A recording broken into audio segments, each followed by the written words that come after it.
नमस्कार, आप देख रहे हैं राष्ट्रीय जगत विजन न्यूज और मैं हूं आपके साथ निशा शर्मा। छत्तीसगढ़ विधानसभा के मॉनसून सत्र के तीसरे दिन की कार्रवाई प्रश्नकाल से शुरू हो गई है।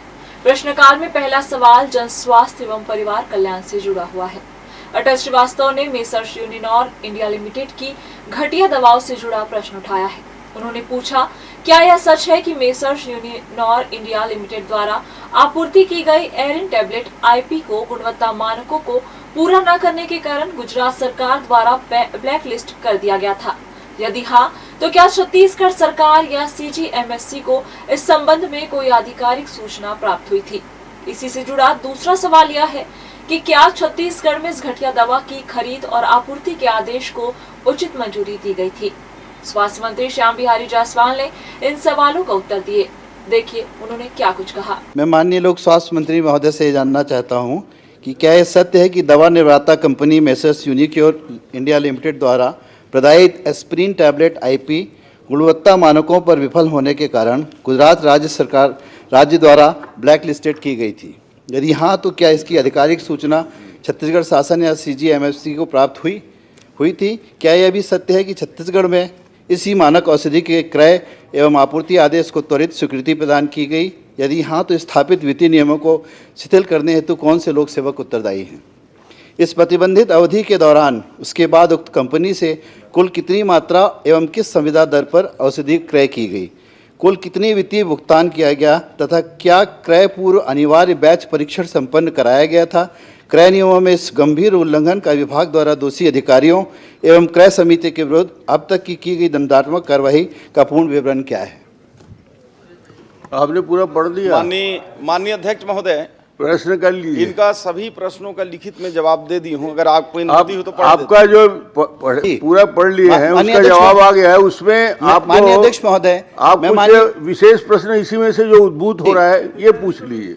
माननीय अध्यक्ष महोदय, मैं माननीय जी को हिड़बा मार गया हो, यही नहीं मालूम। माननीय अध्यक्ष महोदय, मैं माननीय मंत्री जी से जानना चाहता हूं कि माननीय मंत्री जी ने बताया कि aspirin gastro resistant tablet IP 150 mg और 75 mg गुजरात में ब्लैक लिस्टेड थी, लेकिन सीजीएमएससी ने 25/3/2026 को सूचना मिलने के बाद खरीदी आदेश को रद्द कर दिया। कृपया बताएं कि रद्द करने से पहले कितनी मात्रा की दवाएं सीजीएमएससी सरकार को पहले की सप्लाई कर दी गई थी? उन दवाओं का वितरण कहां-कहां हुआ और कितने मरीजों को दी गई? अध्यक्ष महोदय, उसकी भी जानकारी प्रपत्र ब में दिया हुआ है। ये भी लंबा है, आप देख लीजिए। उसमें बोले तो पढ़ दूँ, समय खराब होगा। ये पढ़ देता हूँ, 3-4 पन्ने का है।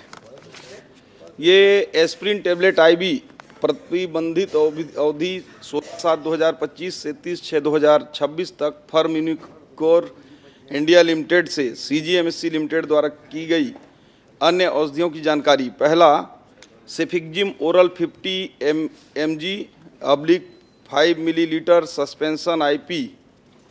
और ये मतलब हम लोगों ने पहले लिया और उस अवधि में जब वैसे माननीय सदस्य जी का था, आप तैयारी नहीं किए होंगे तो, लेकिन मैं बताना चाहूँगा कि जो प्रतिबंधित गुजरात की दवाई थी वो उस कंपनी का उस प्रोडक्ट का था। वो प्रोडक्ट था अपना ये एस्प्रिन गैस्ट्रो रेसिस्टेंट था। ये जो हमारे ये जो मेसर्स यूनिक्योर इंडिया लिमिटेड जिसको गुजरात ने बैन किया था वो रेसिस्टेंट था और हाँ, ये इसको ब्लैक लिस्टेड किए थे। और जो यूनिक्योर इंडिया लिमिटेड का जो हमारे यहाँ है, हम लोग अनकोटेड लेते हैं। जैसे डिस्प्रिन आता है जो जिसको पानी में डाल के पीते हैं तुरंत घुल जाता है।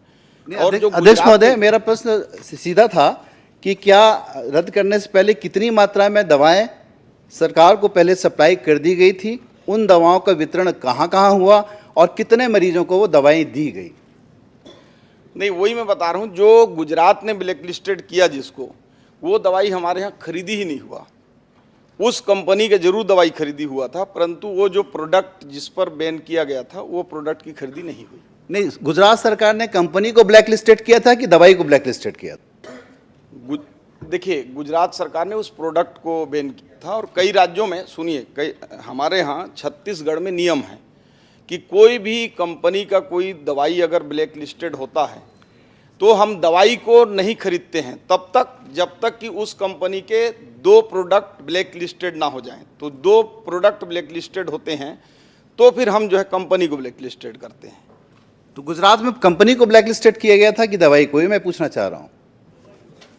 गुजरात में ये 18/7/2028 इसको, ये प्रोडक्ट को ही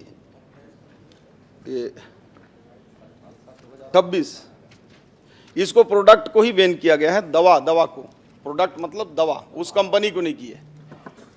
माननीय अध्यक्ष महोदय, uncoated versus gastro resistant tablet का फर्जी अंतर है। मंत्री जी की ब्लैक लिस्टेड गैस्ट्रो रेजिस्टेंट 75 की नहीं बल्कि aspirin gastro IP 75 uncoated tablet खरीदी गई है। क्या दोनों दवाएं समतुल्य हैं? यदि हाँ तो गुजरात में ब्लैक लिस्टेड दवा को छत्तीसगढ़ में खरीदने की क्या मजबूरी थी? क्या यह क्वालिटी स्टैंडर्ड को बाईपास करने की चाल नहीं है? जी नहीं, दोनों प्रोडक्ट में अंतर है। नाम एक जैसा है लेकिन एक है गैस्ट्रो रेसिस्टेंट जो कोटेड है और हम जो खरीदे हैं वो अनकोटेड है। दवाई का जो वो है वो तो सेम है। आप अनकोटेड और अनकोटेड, आपने जो चीज़ें गुजरात में बैन हो चुकी थी उसको अनकोटेड के नाम से आप छत्तीसगढ़ के आम जनता को उसमें डिस्ट्रीब्यूट कर रहे हैं। उस कंपनी को यहाँ बुला के दवाइयाँ 6 करोड़ रुपए की दवाइयाँ आपने खरीदी है, 6 करोड़ 79 लाख रुपए की। तो आप केवल अनकोटेड लिख के जिस दवाई को वहाँ बैन किया गया था वो अनकोटेड लिख के उस दवाई की सप्लाई छत्तीसगढ़ में करा रहे हैं। हमारे गरीब मरीजों को दवाइयाँ बट रही हैं। देखिए, हम अनकोटेड लिख के उसको नहीं कर रहे हैं। कोटेड और अनकोटेड दवाइयों में कई स्वरूप ऐसे बदल जाता है, जैसे थोड़े देर के लिए शक्कर है, ग्लूकोज है, शुगर फ्री है। तीनों मीठा दिखता है सामान्य व्यक्ति में, लेकिन उसके केमिकल फार्मूले जो हैं शक्कर के अलग होते हैं, ग्लूकोज के अलग हैं, और ग्लूकोज और फ्रक्टोज सेम वो होता है। माननीय मंत्री जी, मैं बता रहा हूं ना कि दोनों प्रोडक्ट, दोनों का प्रभाव अलग है। जो गैस्ट्रो रेसिस्टेंस है उसका जो है काम अलग है, मतलब उससे संबंधित एक्स्ट्रा है। दोनों की प्रकृति अलग है और दोनों अलग अलग हैं। फिलहाल इस खबर में बस इतना ही। देश प्रदेश की खबरों से अपडेट रहने के लिए हमारे चैनल को सब्सक्राइब करें और नई खबरों के नोटिफिकेशन के लिए बेल आइकन जरूर दबाएं। नमस्कार।